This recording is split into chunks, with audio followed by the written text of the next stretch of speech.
Good morning guys, for today's video is mag-electrical tayo guys ng bahay. So ayan guys, pinapakita lang niya kung anong dapat gawin guys.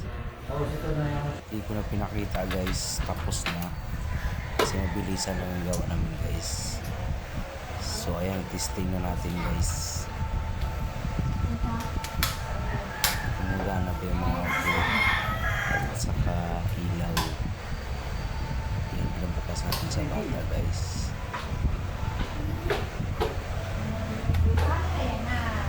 Ay, hindi alam ba ni Papa? Ha? Hindi alam ba ni Papa? Nabukas natin guys. Gumagana guys. Guys, naka-design yan. Kaya yung mga wire guys nakalabas. Parang pangit tingnan. Naka-design kasi yan sa kisame guys. So pag may kisame na guys, yan maganda na yung tingnan kasi yung flexible nasa taas na guys.